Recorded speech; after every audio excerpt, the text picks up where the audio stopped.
Mungu ametupa neema, rafiki yangu, na biashara yako. Anza kufanya biashara, usiogope. Unafunga biashara, una mtaji, unaogopa kuwekeza. Mungu anataka uanze hicho kidogo ulicho nacho, anza nacho. Mungu uimarishe huo mwanzo mdogo. Huo mdogo ndio Mungu anaupeleka kwa mkubwa. Siku zote Mungu hataki mwanzo mkubwa, kwa sababu hutampa utukufu. Ndio maana sometimes hata sisi tunapokuja kwenye Injili, hata unapohubiri Injili, wakati mwingine unatoka huko umefanikiwa, Yesu anakushusha kwanza ili akuinue yeye, umpe utukufu. Bwana Yesu asifiwe. Ni kawaida, ni kanuni ya kawaida. Wakati mwingine unaweza kuwa umepata baraka zingine ambazo sizo halali. Unapoamua kurudi kwa Yesu ili akufanikishe zaidi, anakupuruni kwanza zile ambazo sio halali, ili mwisho wa siku upate halali, umtukuze. Bwana Yesu asifiwe. Tuko pamoja, watumishi wa Bwana. Kwa mfano Petro kutembea juu ya maji. Petro alitembea. Bwana Yesu asifiwe. Yesu alimwambia njoo. Petro akatembea kumfuata Yesu Kristo. Ingawa baadaye alikuwa na mashaka, hiyo ni habari nyingine. Lakini aliliishi lile neno. Alikuwa ni mtu ambaye Petro alikuwa anajitahidi kila kitu akifanye. Bwana Yesu asifiwe. Ingawa alikuwa na udhaifu, na kipindi hicho bado alikuwa hajapokea kipawa cha Roho Mtakatifu. Leo tuna kipawa hicho. Tunaogopa nini kuyaishi yale maisha ambayo Mungu aliyakusudia? Bwana Yesu asifiwe, watumishi wa Bwana. Kuna mwanamke mmoja, ukisoma ile Marko 5:25 mpaka 34, alikuwa akitokwa na damu muda wa miaka 12. Ndani ya moyo wake akasema, hapana, mimi naliishi kwa sababu amemsikia Yesu Kristo akihubiri, amemsikia Yohana Mbatizaji akihubiri kwamba ukimwamini Yesu utakuwa na uzima wa milele. Amesikia Yesu akitenda miujiza, anawekea watu mikono. Bwana Yesu asifiwe. Yeye akasema, sasa kama huyu Yesu anaweza kuwekea tu watu mikono, anaweza kutamka watu wakapona, hata vazi lake lina nguvu. Bwana Yesu asifiwe. Akaondoka akaitafasiri ile neno la Mungu kwa imani. Akasema, mimi na kweli nikigusa hilo vazi tunapona. Akagusa. Si angeweza kukaa akasema Yesu nipone. Unafikiri kwamba alikuwepo hakuna watu wengine wana matatizo kama hayo? Walikuwepo. Hata vipofu Yesu kipindi anawaponya wale vipofu. Wakina Bartimayo wanasema wanapiga kile, wanachukua hatua. Tunasema nyamaza, anasema si nyamazi. Ile ni hatua, analiishi neno. Bwana Yesu asifiwe. Ni kama mtu anayeomba anasema si nyamazi mpaka nipokee uponyaji. Wewe unanyamaza. Unaomba kidogo, unanyamaza. Bwana Yesu asifiwe. Na hata maombi yako wakati mwingine hayana concentration, hayaishi. Maana yake ni maombi ambayo haujaumwaga moyo wako mbele za Bwana. Unaomba una mashaka, unaomba huku na mna, ili litatokea kweli, litatokea. Kwa hiyo watumishi wa Bwana, tumekosa baraka za Bwana kwa sababu hatuishi uhalisia wa Bwana. Bwana Yesu asifiwe.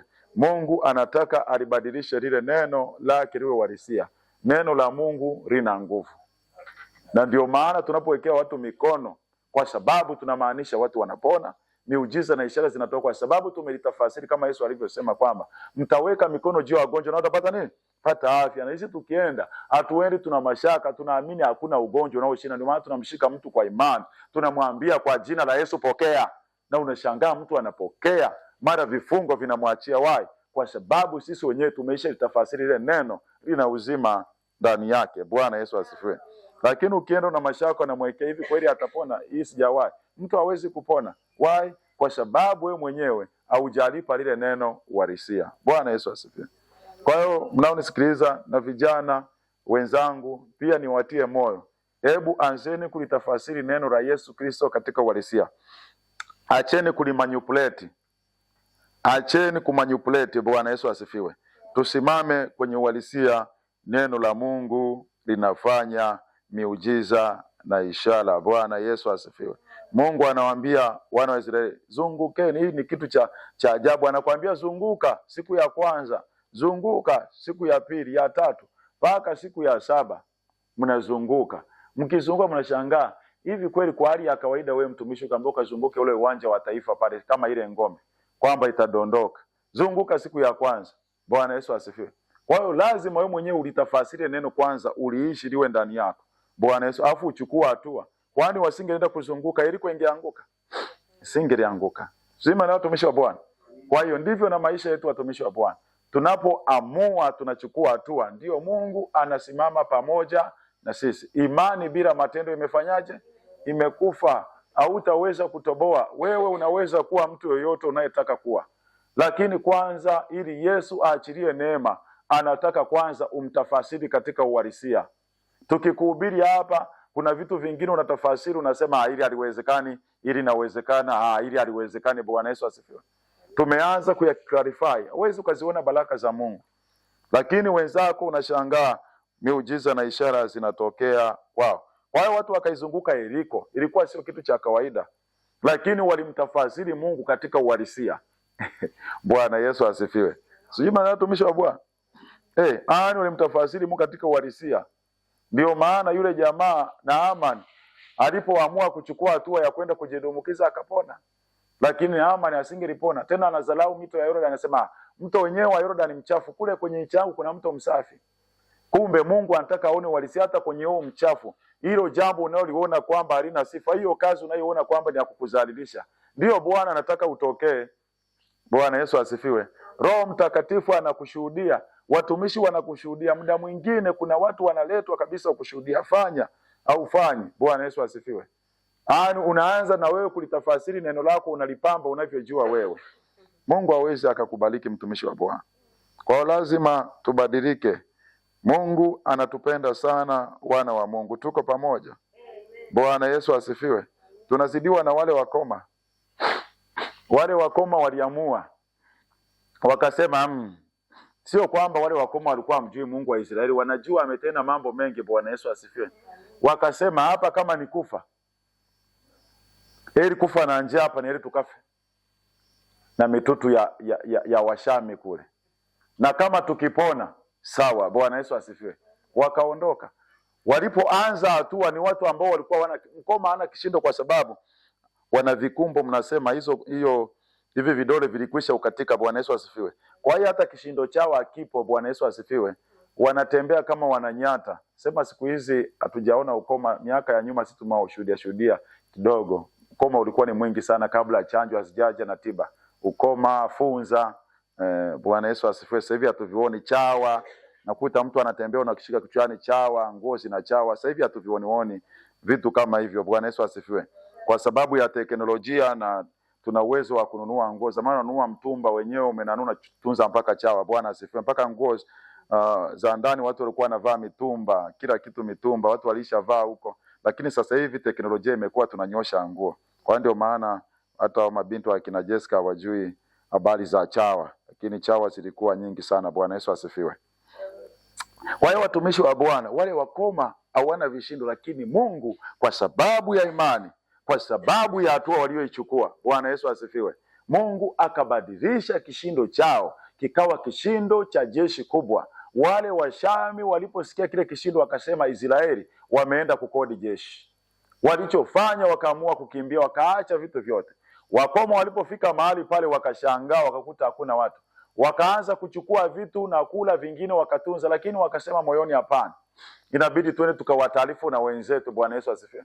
Wakaenda kutoa taarifa.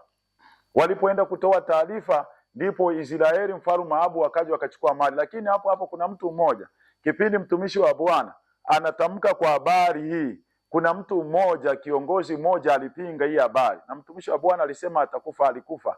Unaona, kuna watu mtumishi wa Bwana anatamka kwamba jioni chakula kitakuwepo, watu watanunua. Mmoja akasema haiwezekani.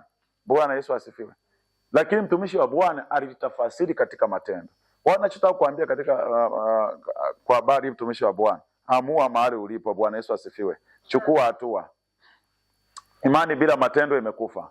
Na ndio maana kuna watu wengine wanatafuta ajira, mtu anaenda mbali kwa imani, anaanza hata kuchukua meza, anapanga kama ofisi. Anapanga asubuhi, anaamka mapema, halali mpaka sana, anaamka mapema, anavaa, ananyosha nguo, anakaa kwenye meza pale, anaandika kama bosi. Bwana Yesu asifiwe. Maisha ya imani, na mwisho wa siku anapata kazi. Mungu huwa anaangalia vitu kama hivyo.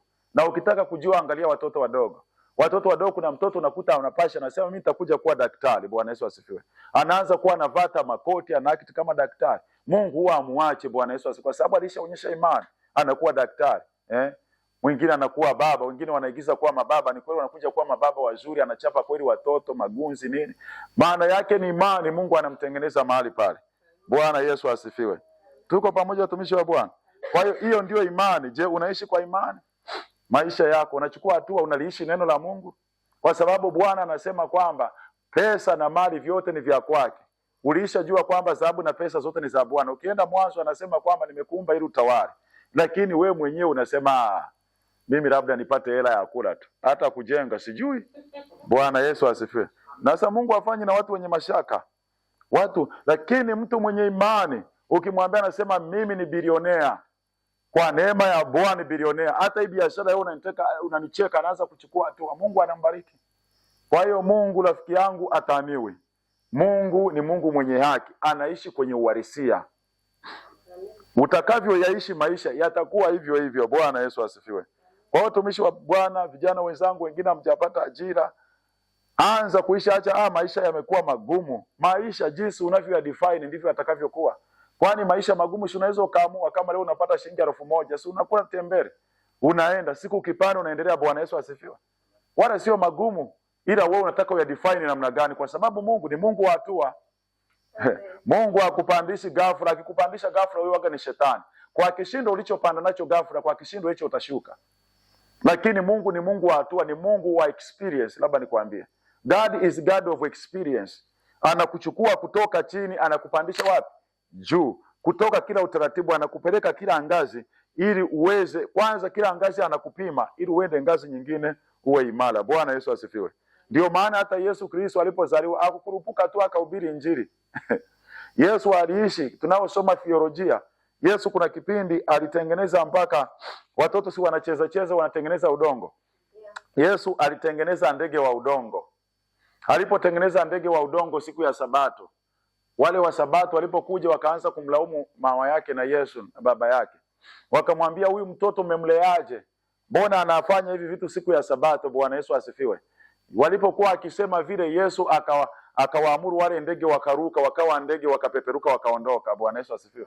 Kwa hiyo Yesu alianza kufanya huduma angali mdogo, anaenda anaongezeka. Tunapokuja kumjua Yesu mwenye miaka 30 na huku chini alishafanya mambo makubwa. Bwana Yesu asifiwe. Anaenda kwenye madhabahu. Kumbe Mungu ni Mungu of nini? Of experience. Ndio maana leo ulivyo hautakuwa hivyo kesho. Hata ulivyokuwa leo huko namna tofauti, kuwaza kwako ni tofauti ulivyofikiri mwaka jana. Kwa hiyo ruhusu Mungu akuelekeze. Bwana Yesu asifiwe. Lakini amini kwamba lazima level utaifikia. Haijalishi una umri gani, haijalishi mazingira yanayokuzunguka rafiki yangu. Bwana Yesu asifiwe. Hiyo changamoto ulio nayo, muamini Bwana, hakuna changamoto isiyowezekana. Anza kuchukua hatua kama mshindi. Kama wewe ni mgonjwa, sema mimi ni mzima. Anza kusimama, sio kila siku unasema mimi ni mgonjwa. Anza kusimama, sema mimi ni mzima, natembea. Bwana Yesu asifiwe.